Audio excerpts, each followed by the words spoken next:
jubilados de existencia, pensionados de renta vitalicia, y los cooperativistas. A 8 años de ese 10 de octubre,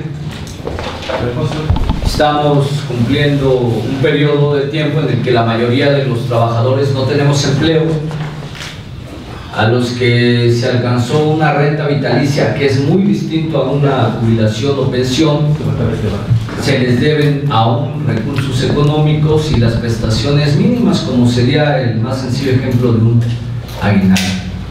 Todo esto en un proceso viciado desde el origen de una dirección que no ha informado a la organización en su conjunto de manera clara, fehaciente, todo el proceso que da de la liquidación de Luz y Fuerza del centro. Alrededor de unos 7.000, 8.000 efectivos del ejército, todos disfrazados de policías, de cuerpos ministeriales, tomaron por asalto, sin ninguna orden legal previa. Eso iba a suceder horas después. Tomaron por asalto a punta pistola y armas largas alrededor de 400 centros de trabajo de Luz y Fuerza del centro, donde laboraban aproximadamente un poco más de 44.000 trabajadores. Todo ese operativo del ejército, con uniforme de la policía, a los trabajadores que estaban laborando en subestaciones, plantas, etcétera, los sacaron a punta de pistola, algunos los retuvieron para poder garantizar la continuidad del servicio, y pasadita a las 12 de la noche, esto es muy importante, Calderón, de manera inusitada, publica el diario oficial de la Federación, pero primero fue el golpe, fuera del marco legal, fuera del marco constitucional, ¿sí?, para extinguir a Luz y Fuerza del centro. Ese golpe no tiene precedente en la historia de América Latina. No tiene precedente a nivel mundial. No lo hay. Dejó sin empleo, truncó esperanzas, sueños, proyectos de vida,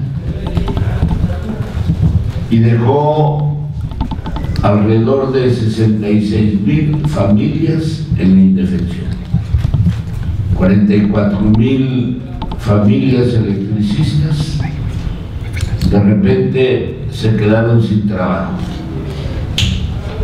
Se acabó.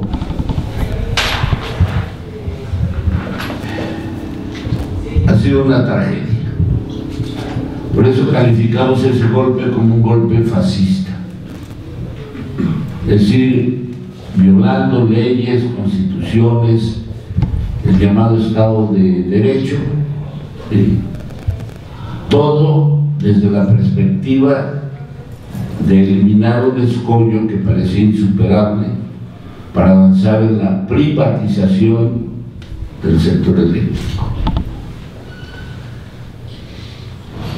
Da risa, por lo mismo, escuchar a la familia Calderón Zavala cuando hablan de respeto a la democracia y a la legalidad, porque ambos compartieron eso, cada quien a su nivel, uno como presidente, así haya llegado como haya llegado, la otra como primera dama. Para que mejor se entienda, y es una manera de calificar un hecho más allá del concepto político de fascismo, les valió madres, pisotearon todo. Han transcurrido al día de hoy, 8 años. ¿Por qué estamos aquí? Este tema debería ventilarse al interior del sindicato, pero resulta que en nuestro sindicato no hay un espacio democrático para discutir estos temas, para plantear los problemas que seguimos teniendo, porque a la fecha ninguno de los alrededor de 15,000, poco más, trabajadores que resistieron hasta el final, porque 2 tercios se liquidaron en el 2009, en el 2010, los que resistieron hasta el final siguen sin empleo, como lo oyen. Los únicos que tienen un empleo asegurado, así sea en condiciones precarias, son aproximadamente 500 trabajadores de una empresa privada de la cual el ESME, a través de Martín Esparza, es accionista, socio empresarial, y tenemos un sindicato muy raro, que por un lado agrupa a trabajadores, agrupa a cooperativistas, cuando de sobra sabemos que, de acuerdo a la ley laboral en México, un sindicato solamente agrupa a trabajadores que tienen una relación subordinada, es decir, donde hay patrón. En una cooperativa no hay patrón, hay trabajo igualitario. Damos 22,000 jubilados, escasamente llegamos a la fecha a 19,000. Han muerto miles, literalmente, de compañeros. Llega uno a cierta edad, la expectativa de vida se reduce, pero muchos compañeros se vieron copados por esa tragedia, enfermaron muy rápidamente y fallecieron. Es una triste realidad que 8 años después, por un lado Martín canta un triunfo que no se ve por ningún lado, y por otro lado alrededor de 14,000 compañeros que cobraron su liquidación. Hace un año, el 17 de agosto, sigan preguntando a la dirección del sindicato: ¿y el trabajo cuándo? Porque el secretario general dijo: primero se regresa a trabajar y luego se cobra la liquidación.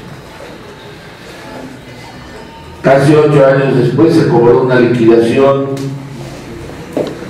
devaluada en un 50%, y la gente pensaba: bueno, ya vamos a entrar a trabajar, vamos a solventar parte de una deuda que se contrajo a lo largo de 8 años, pero regresamos a trabajar. Un año después del cobro de las liquidaciones, 14,000 trabajadores siguen preguntando: ¿y el trabajo para cuándo? Y estos temas deberíamos estarlo discutiendo al interior del sindicato, pero no es posible. El ESME priva un clima de intolerancia, de represión, literal, como si estuviéramos en un sindicato charro, como si el ESME fuera un sindicato de la CTM. ¿Tú quieres abrir el tema en una asamblea general? No. Martín previamente llena un auditorio alrededor de 700 butacas e impide una discusión del tema. Los que hablan son los dirigentes, los que apechugan son los trabajadores, los que alcanzan entran, porque el resto a veces se escucha, a veces no. Luego piden que las bocinas se pongan afuera y dicen no, porque se enteran nuestros enemigos, como si la negociación que emprendió Martín, en la cual entregó al ESME hubiera sido con un sacrosanto gobierno y no hubiera sido lo mismo que con Calderón, con Peña Nieto. Por eso esta conferencia de prensa. Por eso estamos planteando que haya un debate público y retamos a la dirección del sindicato a ese debate público, que se escuchen razones sin amenazas de represión física. Varios de los que estamos aquí hemos sido agredidos por un grupo de golpeadores que impiden el derecho de reunión, que es constitucional, y la libertad de expresión, que es constitucional. También es estatutaria. Tenemos un artículo, que es el 45, que garantiza algo inusitado en los estatutos sindicales en México, que garantiza que se puedan formar grupos que puedan ejercer el derecho a la crítica. Así dice, el derecho a criticar a los dirigentes, así lo establecen los estatutos. Pero Martín Esparza quiere un sindicato a modo para sacar adelante sus proyectos empresariales y sus proyectos de ambición política, para seguir haciendo un uso discrecional de los bienes del patrimonio del sindicato y por supuesto de millones de pesos que le han esquilmado a los trabajadores en resistencia. El tema es claro, no lo vamos a votar tal vez en una sola sentada, pero vamos a nutrir el debate, aunque estamos a Martín, con una serie de documentos que pido de favor a alguien me auxilie en su reparto. Solamente les pedimos que por favor quien lo reciba se acredite de qué medio es. Seguramente por aquí hay alguna oreja de Martín Esparza. Ojalá estuviera alguien aquí que a nombre de él por lo menos aceptara una discusión libre de ideas, de argumentos. Vienen a tomar nota para informarle a Martín, y seguramente mañana Martín Esparza va a dedicar una parte de su intervención a descalificar. Están pidiendo nuestra expulsión. Nos están calificando de traidores. Y ustedes van a juzgar si a partir de lo que presentamos hay elementos para tal cosa. Por supuesto no lo hay. Entonces, camaradas, les pido de favor que alguien me auxilie, nada más vayan tomando nota, por favor, para entregar los documentos. Traemos 10 y por lo mismo le vamos a dar, aquí estamos nomás, por favor. ¿Puedo tomarlos? ¿Tomar el nombre de los medios? Sí, por favor. Les vamos a pedir nada más que se acredite, compañeros. Si faltara alguno, con todo gusto en el Inter, mandamos sacar algunas copias más, dependiendo de cuántos medios más haya, ¿no?, para poder dar una buena discusión. Desde un momento voy a pausar mi intervención de tal manera que podamos acompañar la exposición con parte de lo que vamos a exponer aquí en la proyección. Estamos manejando dos documentos. Uno que es un documento que publicó a inicios de año la Auditoría Superior de la Federación, y otro que recién escribimos, que se llama El Castillo de Naipes de Martín. Es poco metafórico el título de este documento, es un documento de balance, pero tiene que ver con el hecho de que lo que tú construyes con mentiras, pues es como un castillo de naipes. No resiste el soplo, la brisna, un pequeño aliento de crítica, porque háganlo y verán que se caen esos castillos de naipes.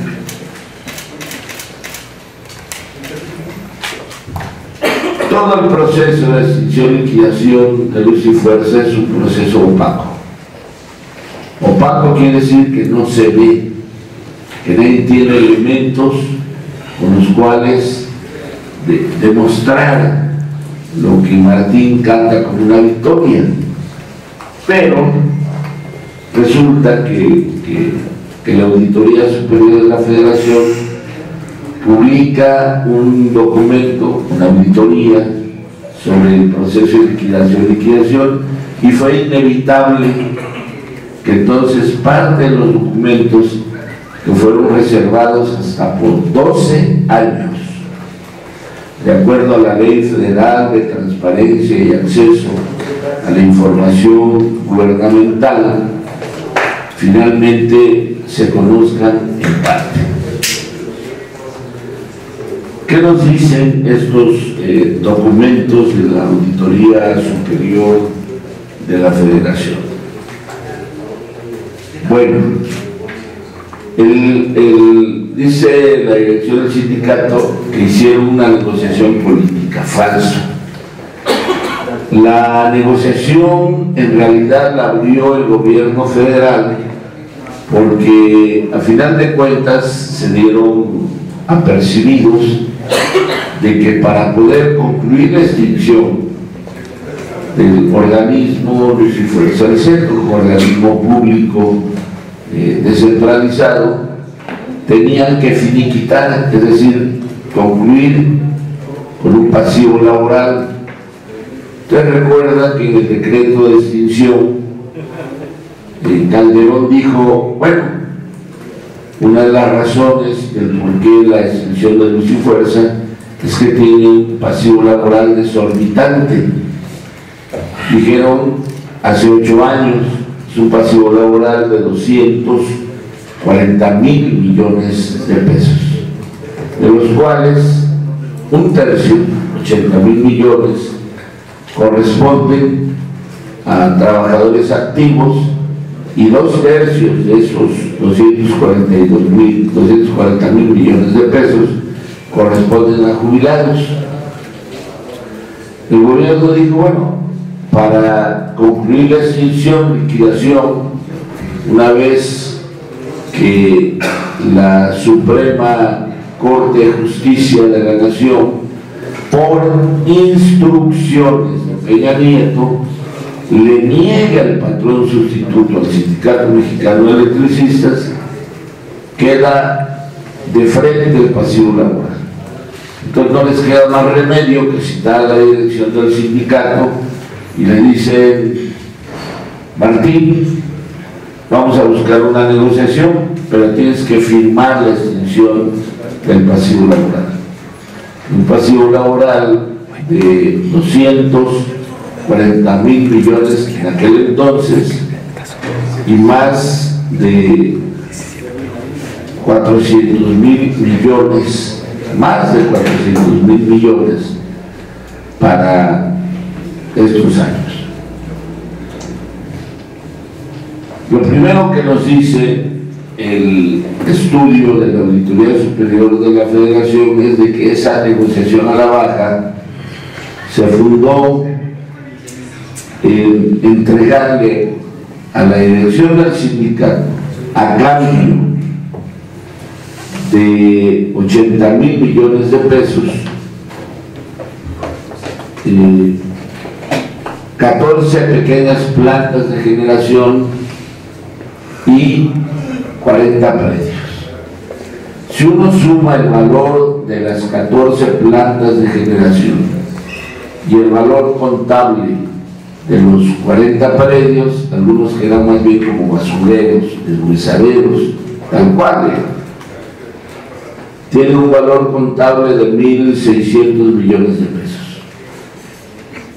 Y el pasivo laboral de 80,000 millones de pesos. Y dice Martín, es que no había otra salida. Una parte de lo que canjearon para poder dar por terminado este contrato colectivo de trabajo es un contrato de a de veras, es un contrato de 120 cláusulas que era en aquel entonces uno de los contratos colectivos con mayores conquistas laborales de las últimas décadas. Literal. Algunos hablan de que es a nivel mundial. Yo tengo un estudio a nivel, por lo menos, de América Latina, y era uno de los mejores contratos colectivos de trabajo.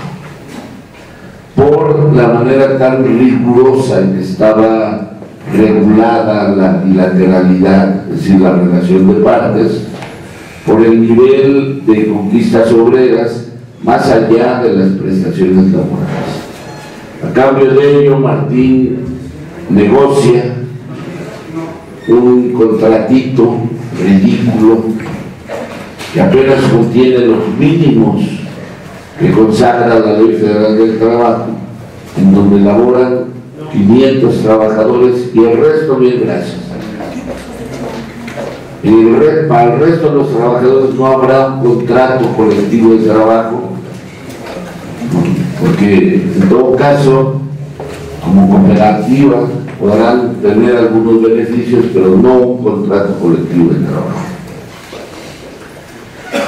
Esa es la triste realidad. Los bienes que recibió Martín no tienen título de propiedad.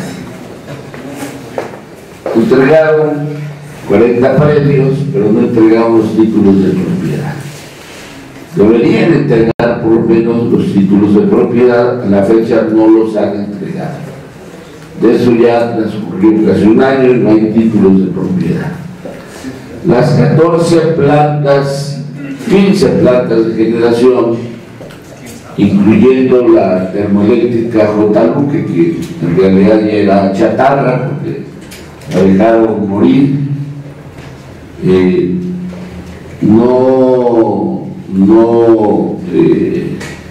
no hay títulos de propiedad. No lo hay, simplemente se dio una concesión por derecho de uso y explotación, pero no hay propiedad. Y de los 40 predios, aunque debería ser propiedad, no han entregado la propiedad. Eso es lo que nos dice el estudio de la Auditoría Superior de la Federación. ¿Cómo se entregaron? Tenían que haber entregado a los trabajadores, a través del sindicato, propiedades y derechos de uso. Lo que le asignó Martín es de que todo esto le fuera entregado directamente a una empresa privada, subsidiaria de una empresa transnacional portuguesa, la Motegi. A cambio de ello le dieron a quien entrega un patrimonio de esta naturaleza, aunque sean 1.600 millones de pesos, frente a 80.000 millones de pesos del pasivo laboral, por un 49%. 40% para el sindicato y 9% para la cooperativa. El resto para la portuguesa, que no ha aportado nada, literalmente nada, ¿sí? Se quedó con el 51%. Ni siquiera han iniciado la construcción de lo que prometieron, que es una planta de ciclo combinado, en una zona privilegiada aquí en Lechería, Estado de México.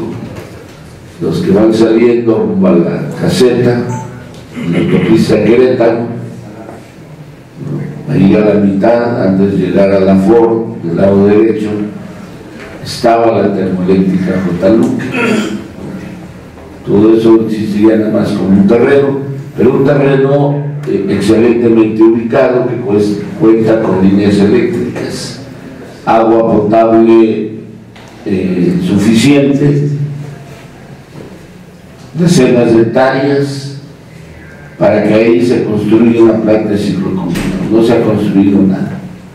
¿Por qué? Porque ingenuamente plantearon que se hiciera un contrato para construir esa planta de ciclo combinado, en la cual toda la energía iba a ser comprada a la generadora Fénix al 100%, siendo que no tenían esa facultad, y entonces obras que tenían que haberse iniciado en este mes no se han iniciado.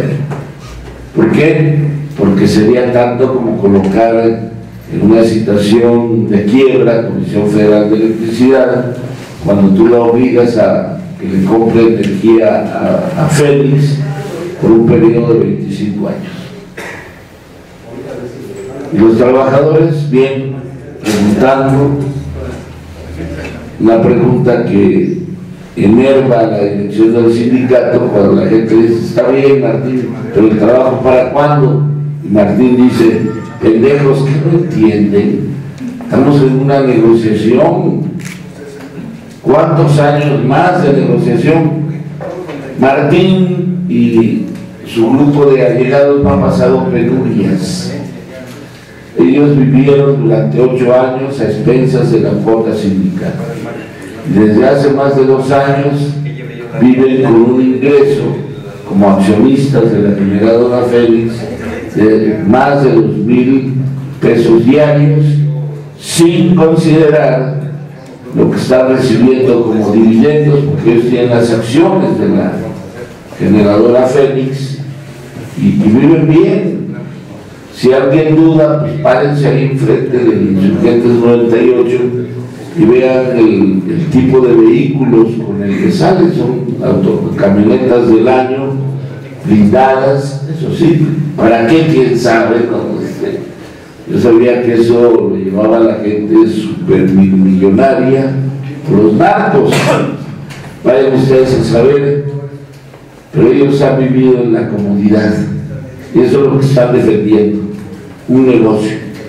¿A costa de quién? A costa de los trabajadores. No voy a poder concluir todo mi desarrollo, pero aprovecho, vayan dándole una revisada, ¿no?,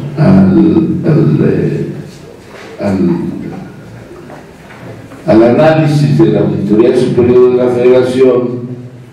Ustedes se van a dar cuenta que toda esta información quedó reservada por 12 años, que la liquidación de Luz y Fuerza le salió regalada el gobierno federal. Eso no lo digo yo, lo dice la auditoría.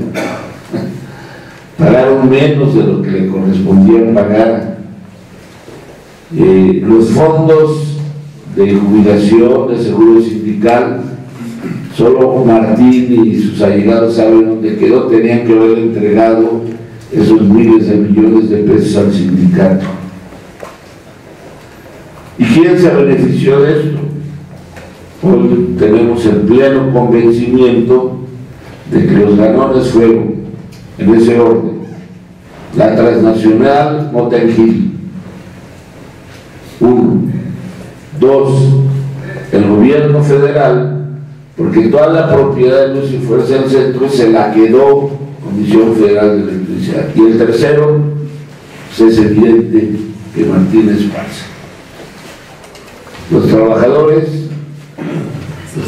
estamos aquí buscando que estos temas se abran al conocimiento de la opinión pública. Si esto hubiera sucedido en Brasil, existirían en estos momentos órdenes de aprehensión por el desfalco a bienes que son nacionales. El pasivo laboral no es un pasivo privado. El pasivo laboral, de acuerdo a las leyes juntables en México, son fondos que cubren una serie de obligaciones de carácter laboral, patronal, para el pago de liquidaciones, compensaciones, seguros de vida, futuras jubilaciones, servicios médicos, etcétera, y todo eso se sabrá para el próximo año. Estamos convencidos de que el PRI sale y que llegue tendrá que ventilar estos temas. No quiero hacer una comparación, pero es más que evidente que estamos ante un Fobaproa eléctrico. Estamos hablando de cientos de miles de millones de pesos, sobre los cuales pueden ustedes financiar lo que quieran, hasta una campaña electoral. Tal vez sea parte de los planes de Peña Nieto para el próximo año.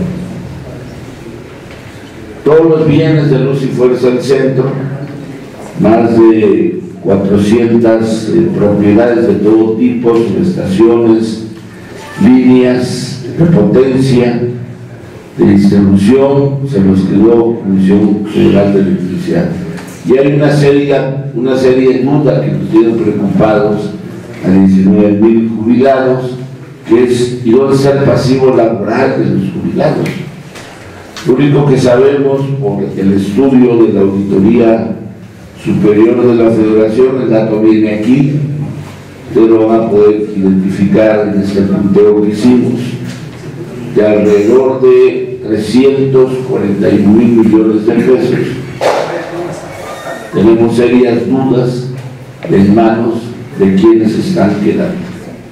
El riesgo que corremos los jubilados, más allá de la tragedia de los trabajadores activos, hoy convertidos en cooperativistas sin empleo, subrayo, porque un sector de la opinión pública cree todavía que los cooperativistas ya están trabajando, no tienen trabajo, tienen ya su certificado de aportación, pero no tienen trabajo.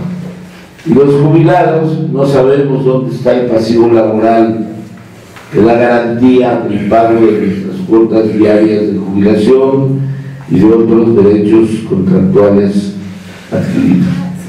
El punto 12 de este punteo es con la elegancia que caracteriza a la Auditoría Superior de la Federación, eufemísticamente dice, está lleno de irregularidades, y en efecto lo está, porque no solamente no está etiquetada la propiedad de estos bienes, ¿sí? Después de 8 años no hay títulos de propiedad, todo está ya en manos del gobierno federal y de la Comisión Federal de Electricidad.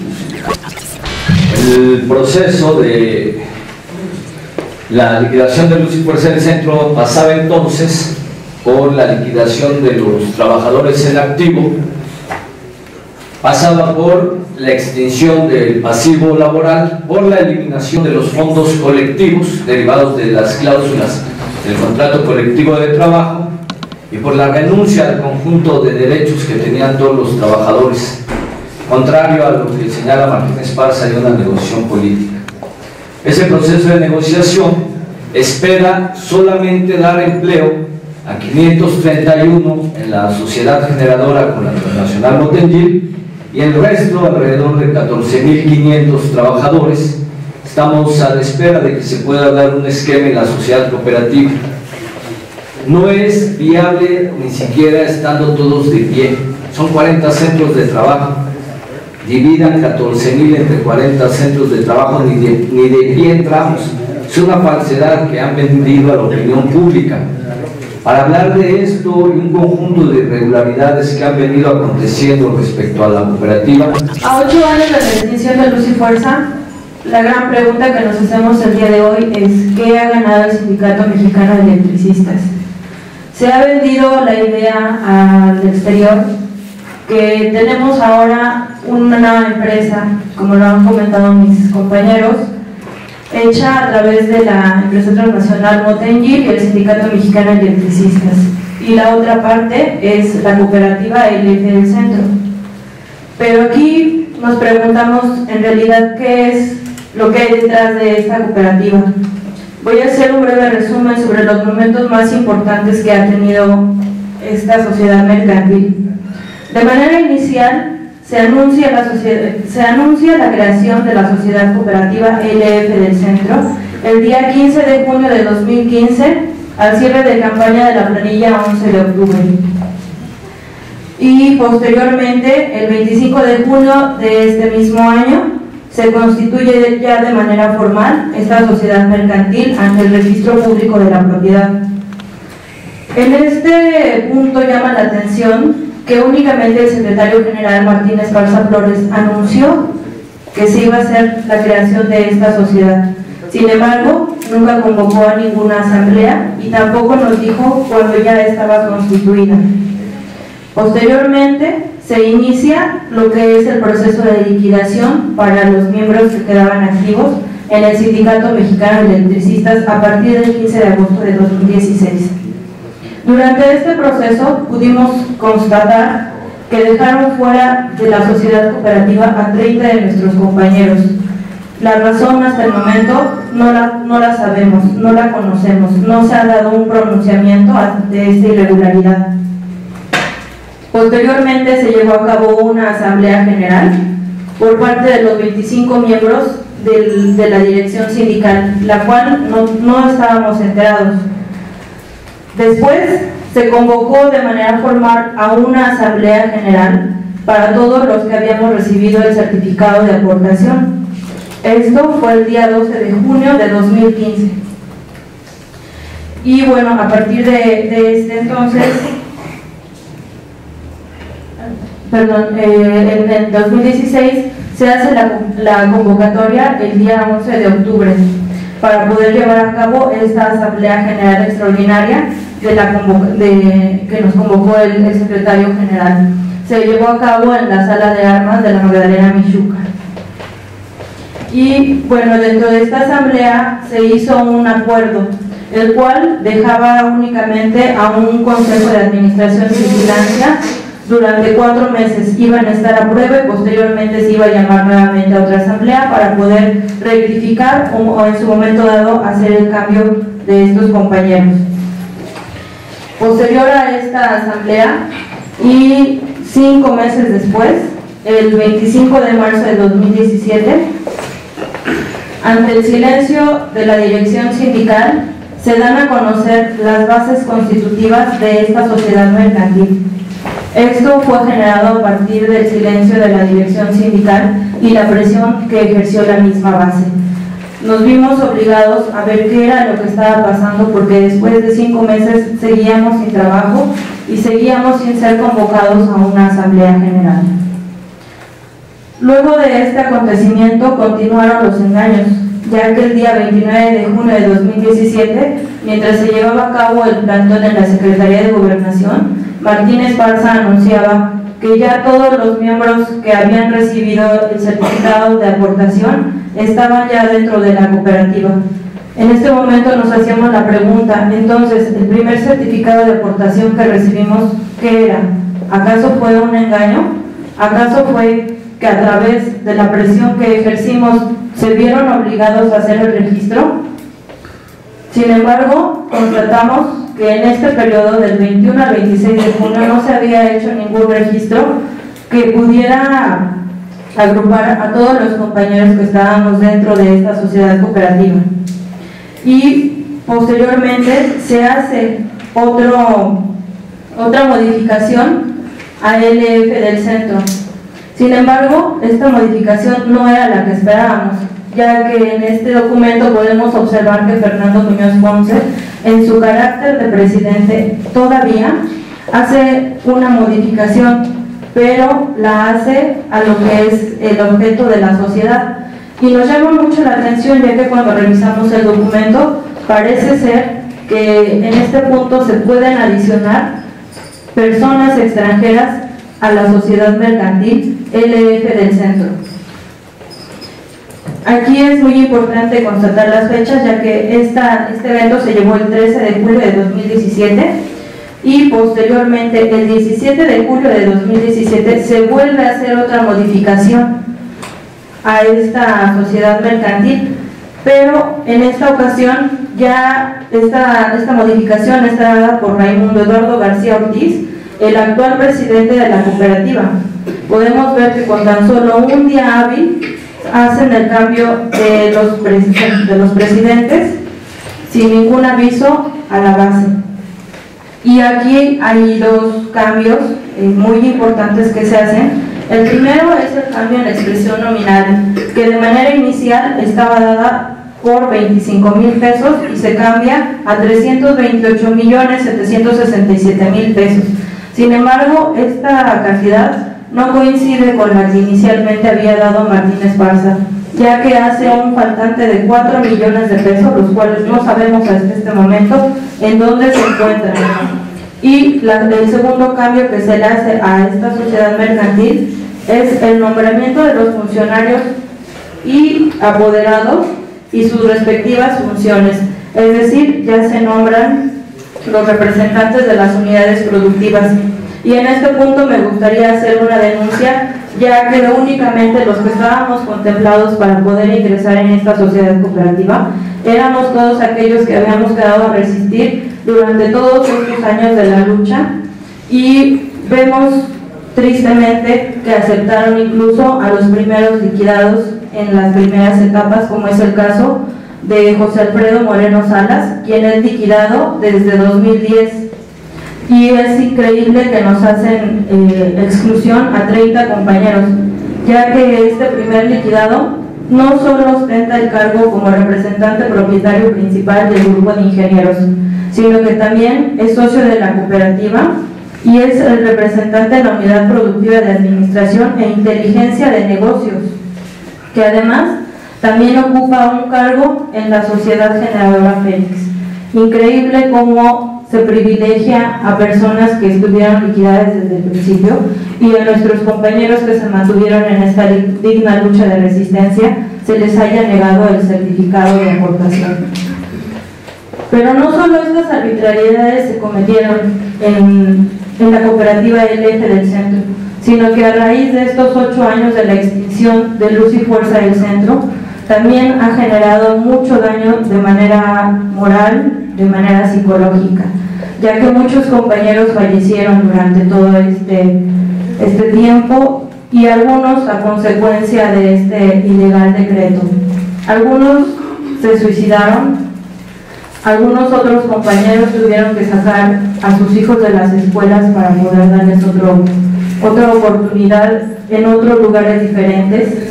El desgaste físico, psicológico y emocional ha sido verdaderamente un infierno para todos los que hemos estado en esta lucha de resistencia. Muchos hemos dejado ir la oportunidad de tener un trabajo digno, pues la dirección del sindicato nos ha estado engañando, ya que siempre nos dice que el trabajo está próximo, que estamos a días e incluso a horas de regresar a trabajar, lo cual en un momento nos da una esperanza, y posteriormente con el paso del tiempo vemos que esta esperanza se desvanece. Hemos tenido mucho desgaste psicológico con toda esta serie de discriminación que tenemos en el sindicato. Como lo mencionaban en algún momento dado, el terrorismo sindical que estamos viviendo es verdaderamente atroz, al grado de que ya ni siquiera podemos acercarnos a nuestras instalaciones sindicales, pues tenemos miedo de que haya alguna represalia, ya sea de manera psicológica e incluso física. Este proceso de la liquidación de la empresa nos ha dado un golpe tremendo a todos los que hemos vivido en este proceso, y la dirección sindical pues está haciendo otra táctica, que es también el desgaste físico, el desgaste psicológico, que es también una repercusión muy grande que ha tenido en todos nuestros compañeros. Hay un conjunto de mentiras que ha llevado a cabo la dirección del sindicato. Engañaron a la organización al señalar que ya todos eran socios y dieron certificados que no estaban registrados ante la Secretaría de Economía, con firmas que no llevaban lo más básico, que es el nombre de quien está firmando. En la asamblea de octubre del 2016, ante el rechazo que tuvo la dirección por toda la base electricista, quedaron fuera de la dirección de la cooperativa, pero maniobraron y propusieron a sus hermanos, a sus amigos, a sus compadres al frente de la cooperativa, y se acordó aún así que era un periodo de 4 meses, como nos explicó la ingeniera, para que citaran de nuevo. Esos 4 meses se cumplieron en febrero de este año, y al día de hoy estamos ya cumpliendo también estamos cumpliendo un año de esa asamblea de la cooperativa, y no hemos tenido otra. En esa asamblea se iba a tomar decisiones muy importantes, entregar los certificados a los que nos los negaron de manera ilegal. Se iban a tomar decisiones respecto a las formas de apropiación de los centros de trabajo, las formas de inversión, y todo esto ha quedado de lado. La dirección ha violado de manera sistemática la Ley General de Sociedades Cooperativas, la Ley General de Sociedades Mercantiles. Es necesario ligar la situación que comentaba el compañero Antonio Almazán con respecto a lo que habla la Auditoría Superior de la Federación con la historia de cómo se ha ido dando en este último año, en estos 2 últimos años, la creación tanto de la generadora Fénix, por una parte, que vitorean como una victoria para todos los agremiados del Sindicato Mexicano de Electricistas, que como ya se ha comentado solamente es para darle trabajo a 500 compañeros, y por otra parte la cooperativa, en la cual todos, por lo menos según conteo del informe de la última asamblea de la cooperativa, que fue el 18 de octubre de 2016, por cierto vamos a cumplir un año también de eso, resulta que fueron arriba de los 300 millones de aportación en general por 14.500 compañeros. Bien, entonces detectamos, en esa asamblea nosotros solicitamos que efectivamente no fuera el comité central, entre varias cosas, el que dirigiera la cooperativa, porque de inicio hay que recalcar que ellos pretendían seguir siendo quienes dirigieran esa sociedad. Sin embargo, la base, de manera amplia, habiendo más de 10.000 socios o compañeros de la resistencia, no como las asambleas que hay ahora en el auditorio, en Insurgentes 98, donde solamente caben unos cuantos. No, aquí estábamos, como comentaba la compañera, en una asamblea de más de 10.000 compañeros, y decidimos que la dirección no podía seguir manejando tanto el conflicto como la dirección de nuestra cooperativa, y por lo tanto los recursos. Entonces proponen a un grupo de compañeros, socios en ese momento, que la mayoría de ellos, si no es que todos, son parte de lo que aún llaman la representación sindical. Entonces, excluyéndose, claro, ellos, ¿no? Entonces, de entrada se nombra como presidente a Raimundo, como comentaba la compañera, Raimundo Eduardo García Ortiz, que, bueno, en la declaración de la asamblea se decide que a no más de 4 meses, como comentaba el compañero Rodrigo, no se tenía que celebrar una asamblea. Pero esta asamblea, ¿qué sentido tenía? Bueno, primero era que se creara un informe completo y veraz de todo lo que había, tanto previos como tanto, decía el Comité Central como parte de la victoria, todo el dinero que se hubiera recaudado, qué contratos había ya trabajando, porque supuestamente, por dichos del propio presidente en turno en ese momento, Fernando Muñoz Ponce, ya había contratos, había compañeros trabajando en la cooperativa. Yo no sé de dónde los habían sacado, si todavía no éramos socios todos, pero entonces se suponía que se iba a agregar ese informe. Bien, vamos a cumplir un año, ese informe no está, y entonces nos damos cuenta que con lo que comenta el compañero Antonio de la Auditoría Superior de la Federación, nosotros como cooperativistas tenemos derecho o somos socios al 9% de las acciones de la generadora Fénix. ¿Qué sucede? Bueno, que al momento de que hubiera otro presidente que no fuera parte o incondicional de la dirección del sindicato, pues íbamos a pedir cuentas, porque ¿Por qué? Pues porque eso es parte de lo que se negoció como pasivo laboral de los trabajadores. Es decir, ese 9%, incluyendo también el otro 40% del sindicato, que eso es otra cosa que también no queda muy clara. Ese 9% a nosotros nos permitía tener un comisario que revisara las cuentas de lo que se estaba llevando a cabo, de qué puestos estaban ocupando los dirigentes en este caso, quiénes eran los administradores, quiénes eran los representantes de nuestras acciones. Entonces, al tener esta situación encima, nos damos cuenta que no quieren llamar a la asamblea.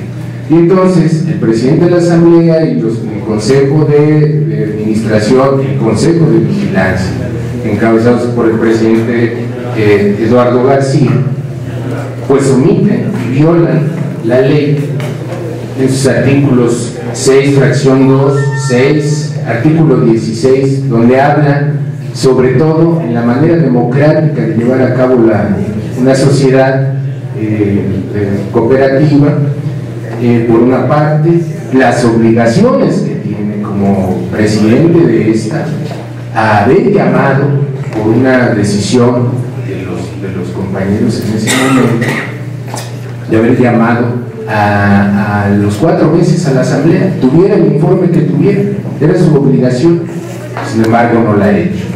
Y entonces viola más leyes. Entonces se dedica a violar el artículo 16 de la Ley General de Sociedades Cooperativas, el artículo 25, principalmente el 35 y el 36. Esto que tiene que ver con la situación de que en fechas recientes, no más de 2 meses, Humberto Montes de Oca, secretario del Exterior del Sindicato Mexicano de Electricistas, anuncia que supuestamente hay ya 1000 compañeros trabajando en la sociedad cooperativa, de lo cual no tenemos certeza total que sean 1000, por una parte, y que además están llevando a cabo trabajos como, entre ellos, hasta cambio de medidores, incluso rompiendo acuerdos con la Asamblea Nacional de Usuarios. Entonces, resulta que existen estos contratos, existen estos trabajadores, y esto lo debieron de haber llevado a cabo, según el artículo 36 de la Ley General de Sociedades Cooperativas, en una asamblea para que todos los socios nos enteráramos. Sin embargo, siguen haciendo tratos, siguen haciendo negocios, supuestamente hay entrada de dinero por parte de sus trabajos, pero sin anunciar a nadie, a ninguno de los compañeros. Entonces hay un dinero, hay opacidad, como ya se ha comentado aquí, hay dinero, recursos que manejan de manera discrecional, como comentaba el compañero Antonio, de entrada aproximadamente 300 millones de pesos, que además hay que contabilizar bien, para ver si es cierto que siguen existiendo esos 300 millones de pesos, en qué se han utilizado todos esos recursos, hacia dónde han ido, cuánto ha ingresado. Y por la parte de Generadora Félix, que también nos tienen que entregar cuentas de ese 9%. ¿Y esto qué tiene que ver? Bueno, según la ley de sociedades mercantiles, obliga a que dentro de los primeros 4 meses, una sociedad mercantil, sociedad anónima, tiene que entregar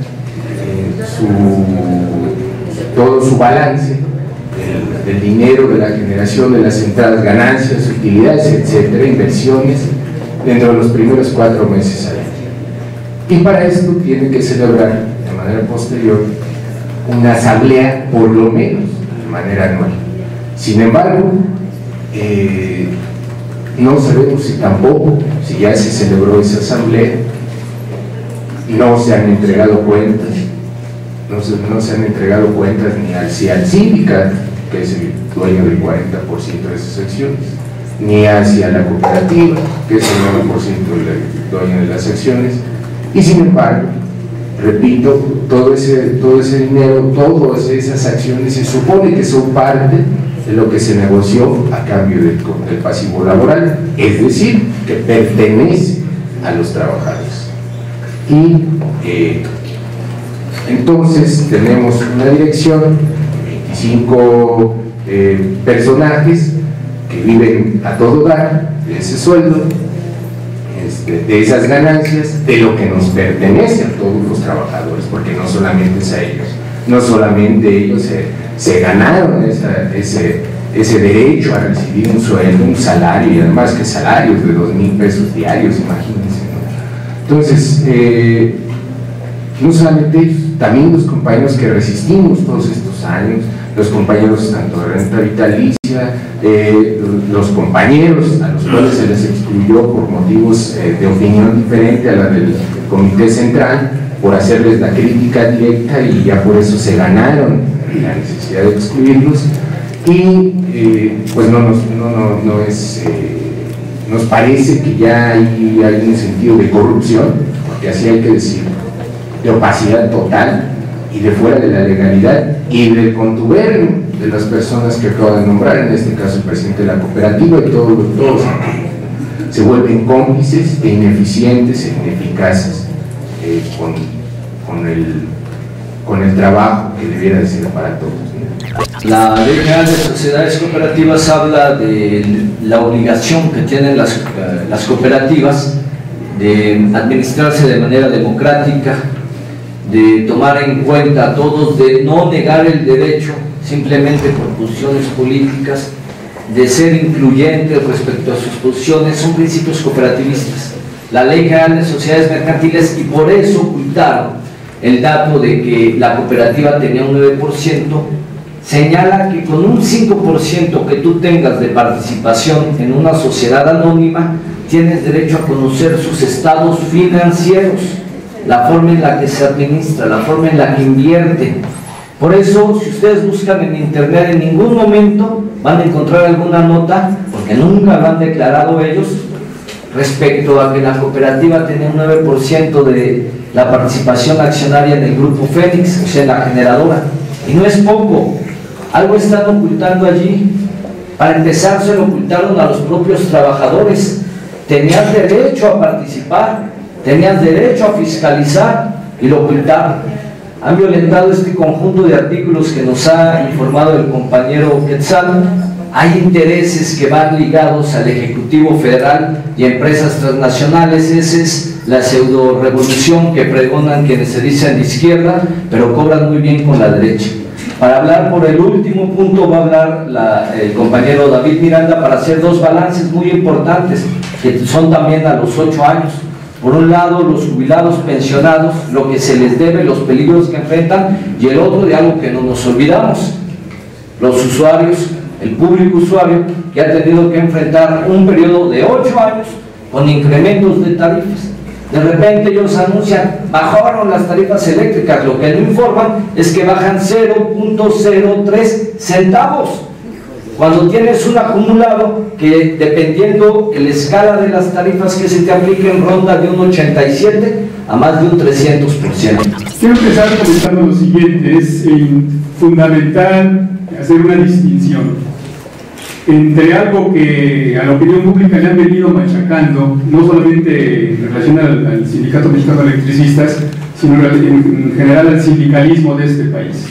Y es que han venido denostando lo que son los sindicatos. Eso sí, los medios oficialistas aliados al gobierno han venido metiendo a la gente la idea de que los sindicatos no sirven para nada.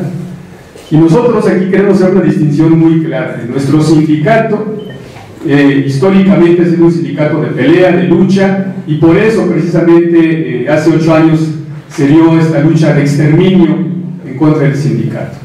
Lo que ha fallado, no solamente en el SME, sino en muchos sindicatos, son sus direcciones sindicales, que han sido cooptadas, que han sido llamadas por los negocios, y no ha sido la excepción del SME.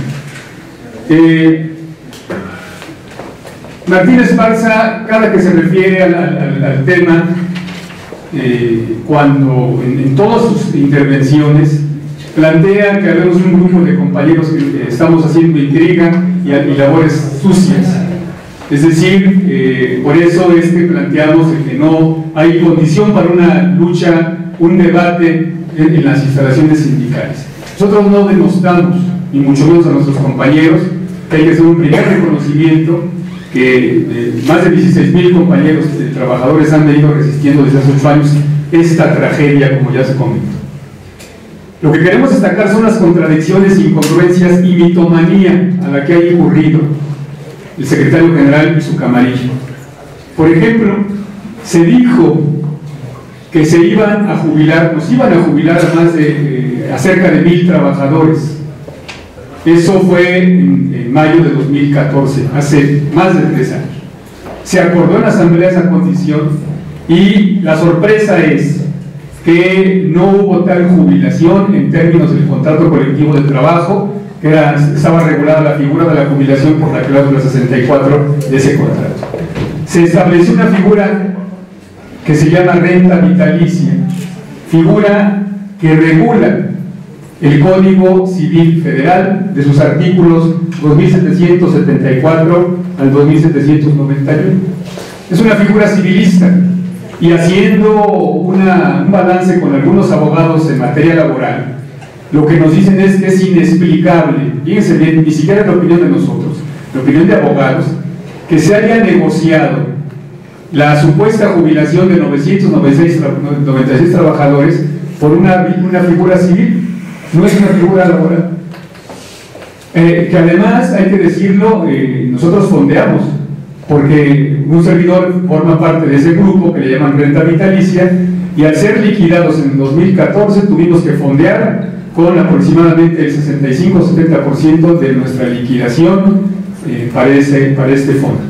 Esta renta vitalicia, la única, digamos, cuestión que tiene favorable es que dice el Código Civil Federal que se debe de pagar por toda la vida hasta que muera en este caso el pensionario.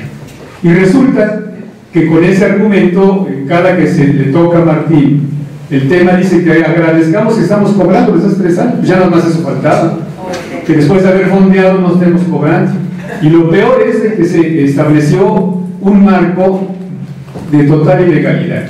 Para poder regular esta figura de renta vitalicia se firmó un acuerdo marco. No lo conocemos. El acuerdo marco está reservado, escúchese bien, no a petición del gobierno federal, a petición de la dirección sindical por varios años, y con el argumento de que para que el enemigo no se entere, pues entonces se reserva. En una asamblea hace algunos meses un servidor hizo el reclamo a la dirección sindical en términos que queríamos conocer ese acuerdo marco para saber cuál era la condición en que nos fuimos, porque resulta que no la conocemos. Imagínense, la gente que estamos regulados por el acuerdo no conocemos dicho documento. Esta parte pues tiene que ver con una ilegalidad flagrante, porque finalmente con la presión que se ha ejercido el secretario general, además de que, como ya se comentó para no redundar, hay muchos pagos pendientes a este grupo, hay una situación de dramatismo porque han muerto alrededor de 17 compañeros, están regulados en esta condición, sus viudas y deudos solamente tienen derecho a pago de 2 quincenas. Hace unos días incluso se les citó a la Junta Federal para, supuestamente les iban a pagar los adeudos. Fue exactamente el día 19 de septiembre, horas antes del terremoto, es decir, muy temprano, y ni siquiera los dirigentes del sindicato se presentaron en la Junta. Es decir, es una condición de verdad que no tiene nombre la manera en que Martín y su camarilla vienen tocando este problema. Y esta es una parte, digamos, que a lo mejor para consumo interno tiene mucho interés, pero para la cuestión externa hay que decirlo, porque es lo que nosotros pensamos. Esta cuestión de haber acordado el tema de la renta vitalicia es una clásica maniobra patronal. Nada tiene que ver con la Constitución, nada tiene que ver con la Ley Federal del Trabajo, y mucho menos con nuestro contrato colectivo de trabajo. Esa es una de las cosas que ahí desnuda, pinta de cuerpo completo esta parte de cómo ha venido manejando esta negociación el secretario general del Sindicato Mexicano de Electricistas. Por otro lado, habría que decir que su discurso está lleno de contradicciones, porque, por ejemplo, acusa a muchos de esta mesa particularmente al compañero José Antonio Almazán, compañero que está por aquí, Mario Benítez, a que son células de partidos políticos, dicen. Tal parece, por su argumento además, haciendo gala de ignorancia, porque a eso es un ignorante, ni siquiera sabe explicarlo. Dice que el estatuto, que este librito, prohíbe que un militante del Sindicato Mexicano de Electricistas tenga una afiliación partidista. No lo dice el estatuto, y si lo dijera, pues algo que ignora Martín y su camarilla es que, de acuerdo a la Constitución Política Mexicana, todos los ciudadanos mexicanos tenemos el derecho, tenemos esa parte que nos permite tener la afiliación política que más nos convenga. Pero lo que omite Martín Esparza es que él, a nombre del sindicato, él sí, sin consultar a nadie, está tendiendo puentes hacia los partidos políticos, porque sabe que si el próximo año, como todo apunta, hoy amanecimos con una de tantas encuestas donde se dice que más del 80% de la población quiere que el PRI salga de la presidencia de la República, todo apunta a que si no hacen megafraude van para afuera. Pues Martín sabe que si se le acaba el padrinaje político que tiene del PRI, se van a la cárcel. Y anda teniendo puentes por todos lados, acusa a los compañeros de que son células de otros partidos, y miren la evidencia. Este mensaje lo mandó él a nombre del sindicato al señor Héctor Serrano el día 19 de septiembre de este año en el periódico La Jornada, felicitándolo, dice él, por su brillante participación en el gobierno del DF, por ser amigo de los trabajadores, y porque pues junto con el señor Mancera, dice Esparza, ha llevado una brillante labor. Imagínense ustedes nada más, ¿no? Después de lo que hoy se viene sabiendo, después de este terremoto, la manera asquerosa con la que el jefe de gobierno junto con sus correligionarios brindó posibilidades a todas las constructoras a construir edificios casi de papel, y ahora resulta que Martín lo felicita. Entonces, es una incongruencia, es una contradicción. Él puede tener la afiliación política que más le convenga, pero no puede hablar a nombre del sindicato, y mucho menos ponerlos de tapete. Eso ya lo vivimos como sindicato.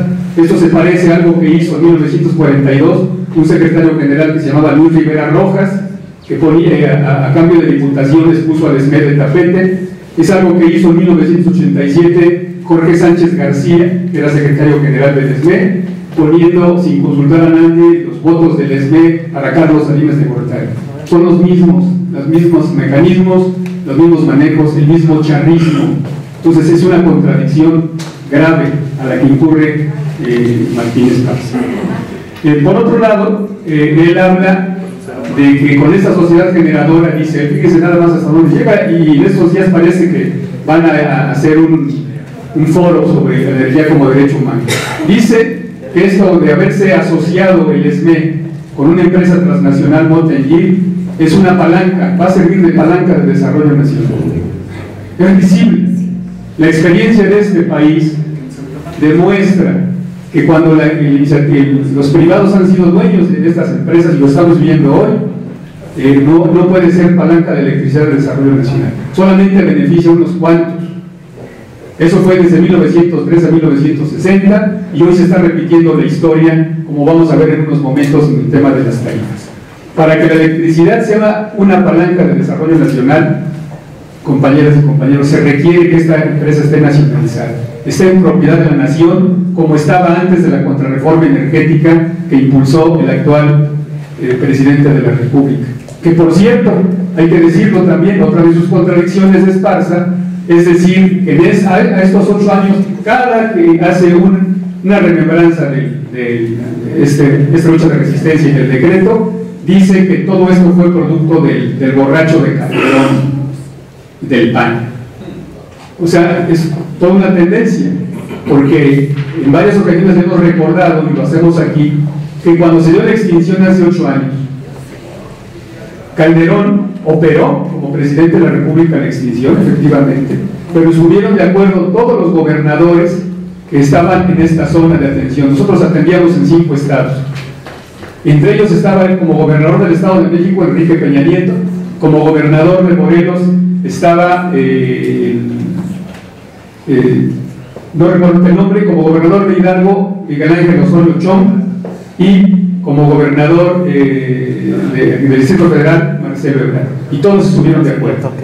Después, en una entrevista que le hacen el grupo Milenio, Enrique Peña Nieto reconoce que él como gobernador estuvo de acuerdo. Fueron corresponsables tanto el PAN como el PRI de la extinción de Luz y Fuerza del Centro, no solamente el PAN. Esto tiene una tendencia de querer llevarnos como sindicato a darle un apoyo al Partido Revolucionario Institucional, y eso no se puede hacer. Cada trabajador tiene el derecho de poder tener, como dije hace un rato, la afiliación política que más le convenga. Pero nuestro sindicato no puede ser tapete de ningún partido, ni de PRI, ni de PAN, ni de PRD. Yo quiero concluir esta parte con un aspecto que también hay que abordar y que es neurálgico. Ya dijo mi compañero Almazán, ¿quién ganó en esta extinción? Fue esta empresa transnacional, fue el presidente de la República, pero también han sido las empresas extranjeras. A ver, recuerden que cuando se dio la extinción se dijo que iban a bajar tarifas y mejorarse el servicio. Por cierto, el mismo discurso dijo Peña Nieto para su contrarreforma energética de 2013, los mismos argumentos. ¿Y cuál es el saldo? Hay serias denuncias de varias asociaciones de usuarios que en el asunto de las tarifas eléctricas, particularmente a usuarios domésticos, las tarifas han subido. Por ejemplo, dicen muchos usuarios que pagaban en promedio bimestralmente 200 pesos, hoy pagan alrededor de 600 o 800 en casos muy drásticos. Es decir, ha habido un drástico incremento al precio de las tarifas eléctricas, y eso pone en una disyuntiva a más de 30 millones de usuarios domésticos de este país. O comen o pagan luz. Esos han sido los datos. No solamente es la tragedia del sindicato, sino es una tragedia también para los millones de usuarios que creyeron ese discurso y que incluso algunos aprobaron, y que hoy la realidad ahí está. Incluso con esa zanahoria se ha venido también desenvolviendo la dirección sindical, porque hace algunas semanas, junto con la Asociación Nacional de Usuarios de Energía Eléctrica, se dijo que producto de un plantón que llevó a cabo la NUE, esta asociación, se había acordado con la Secretaría de Energía y con la CFE que los millones de adeudos que hay a partir de este proceso de extinción iba a haber borrón y cuenta nueva. Nosotros aquí tenemos la minuta que se firmó entre la NUE y el gobierno federal. Aquí está la minuta firmada hace unas semanas, y no dice eso. Aquí no tiene ese alcance, cuando menos de manera textual. No se dice que los millones de usuarios van a dejar de pagar. Se dice que se enviaría cartera vencida para ver qué trato se le da, en este caso, a los miles de usuarios que tienen adeudos con Comisión Federal de Electricidad. Es decir, se miente no solamente al interior del SME, se miente a la opinión pública. Martín Esparza hacia afuera quiere pintarse como un dirigente democrático y de izquierda. No lo es. Está envuelto, como ya se ha venido planteando aquí, en un plan de negocios, y además ha servido, y para ello hay forma de documentarlo, no, por tiempo no lo voy a tocar aquí, durante mucho tiempo, desde que este presidente era candidato, ha estado muy cercano a Enrique Peña Nieto, está muy cercano a los negocios, y nosotros pensamos que para que cambien las cosas en nuestro sindicato y en este país se necesita un cambio de gobierno. Ni PRI ni PAN. No estamos por una cuestión de esa naturaleza. Pensamos que tiene que haber un cambio de gobierno para que tanto los usuarios como este sindicato pueda poder recuperar algo que era de todos los mexicanos, que era la industria eléctrica mexicana.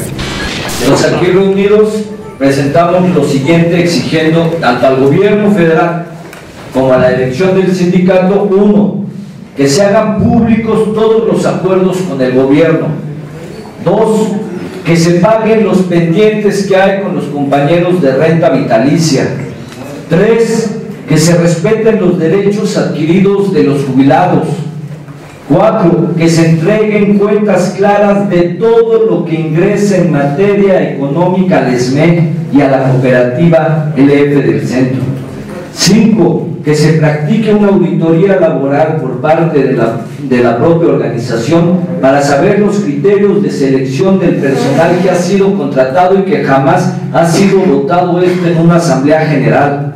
6. Que haya un verdadero presidente de la cooperativa y que convoque, restableciendo el orden legal y estatutario de la propia cooperativa, a la asamblea que está pendiente desde febrero de este año. Esto es urgente. 7. Que entreguen los certificados a los cooperativistas, más de 30 que hemos sido excluidos solamente por tener un punto de vista distinto y crítico hacia la línea político-sindical de la elección del sindicato. Y 8. Que el Comité Central, en lo que estamos viendo, salarios en el caso de Martín Esparza Flores y Humberto Montes de Oca de 1826, Montes de Oca es el secretario del Exterior, Bobadilla Sarza, el secretario de Trabajo, 1826. ¿Cómo es eso posible? ¿Quién les dio esa autoridad? Martín Esparza Flores en la parte superior, 1826. En la parte superior izquierda de cada nombre, al lado aparecen sus números de seguridad social. Esta información está verificada. Mientras 14,000 no tenemos empleo, estos se despacharon con la cuchara grande. Que entreguen cuando menos la mitad de esos recursos para más de los 14,000. Se puede generar con eso las condiciones mínimas de un taller, equipo, herramienta para echar a andar unidades productivas. ¿Dónde quedó esa visión, como siempre se ha dicho, de que por el derecho y la justicia del trabajador, algo que nos llena de orgullo en nuestras frases, mientras estos se despachan con la cuchara grande? Estas son nuestras demandas, esto es lo que le exigimos a la organización, a la dirección de nuestro sindicato y a nuestra organización. Los llamamos a sumarse a esas propuestas.